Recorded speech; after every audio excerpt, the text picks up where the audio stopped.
Olá, tudo bem com vocês? Nós iremos, nessa semana, estudar a lição número 8 no projeto Eu Estudo a Lição. Hoje é domingo, eu quero aqui fazer um resumo rápido do sábado à tarde e introduzir também o tema de domingo. Porém, nós, só para lembrar você, estamos estudando essa lição, tá? A verdade presente em Deuteronômio. E o tema da semana, no tema 8 aqui, escolham a vida, tá? É o verso de Deuteronômio 30, verso 19. Vou ler para você. Hoje tomo o céu e a terra por testemunhas contra vocês, que lhes propus a vida e a morte, a bênção e a maldição. Escolham, pois, a vida para que vivam vocês e os seus descendentes. Você sabe que o título da lição, para nós também, poderia ser uma pergunta. Você gosta de viver? Você sabe, meus irmãos, eu e você, todos nós não pedimos para nascer. No entanto, ao nascermos e ao vivermos, com certeza nós gostamos de viver. Lógico, quando vivemos em condições de uma saúde boa, né? Vivemos em condições de uma vida, eu diria assim, satisfatória, como é bom viver, como é bom desfrutar da vida. Mas você percebe que aqui a lição vem dando para nós essa mensagem especial de que nós podemos escolher a vida ou escolher a morte. Quando fala de escolher a vida aqui, não se refere apenas a uma vida transitória, passageira. Por exemplo, hoje as pessoas que vivem mais, quem sabe vão até os seus 100 anos, a minha vovó, ela foi até os 108 anos, né? Mas, no entanto, não se refere, a Bíblia não se refere a um período de 100 anos, de 120 anos, não. Quando fala escolher a vida, a Bíblia se refere a uma vida eterna, tá? E aqui, na lição de sábado à tarde, conta a história de uma senhora, de uma mulher, uma jovem, vamos falar assim, de 22 anos, que foi diagnosticada com um câncer no seu cérebro, um tumor no cérebro, uma doença mortal, e ela sabia que ia morrer. E, no entanto, essa moça chamava-se Sandy. Ela fez um pedido, na certeza de que ela iria morrer devido a esse tumor cerebral.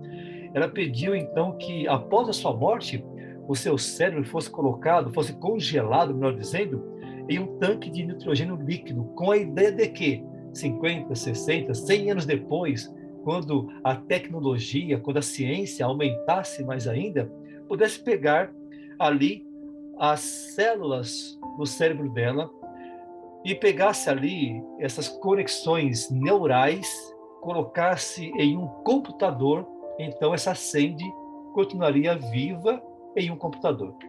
Você sabe que essa ideia é uma ideia impossível de acontecer e nunca aconteceu. Muitas vezes isso aí dá a impressão que é até histórias de filmes de ficção científica, né? Porém, aqui a lição comenta, né? História triste, não apenas porque uma jovem estava prestes a perder a vida, mas por ter depositado nesse plano sua esperança. E hoje em dia, como Sandy, muitas pessoas têm colocado a sua vida em planos que não são eternos, em planos que são ali passageiros.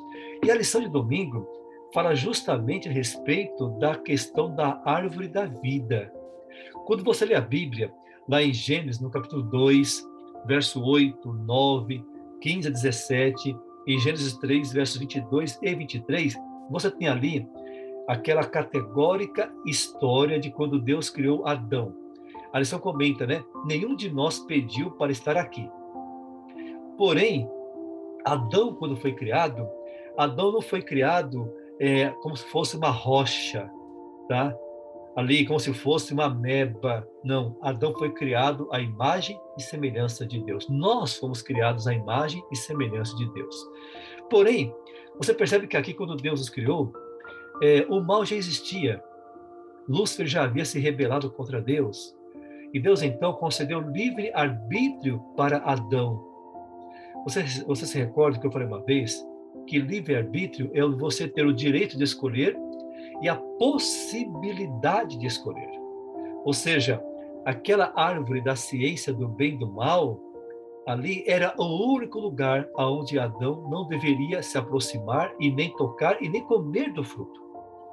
E aquela árvore também ali revelava justamente o livre-arbítrio que Adão tinha. Porque se Adão vivesse no jardim e não tivesse uma árvore que pudesse, quem sabe, provar a sua obediência, com certeza Adão não seria livre. Ele só teria direito de escolher e não possibilidade.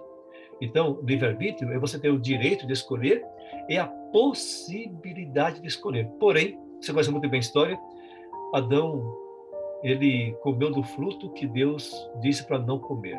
A sua esposa Eva se aproximou do fruto, se aproximou da árvore e pegou da mão da serpente e comeu e deu para o seu esposo e ele comeu também. Deixa eu fazer um comentário aqui que eu achei bem interessante. A árvore da vida. Quando Adão foi expulso do jardim, Deus colocou querubins protegendo a árvore da vida.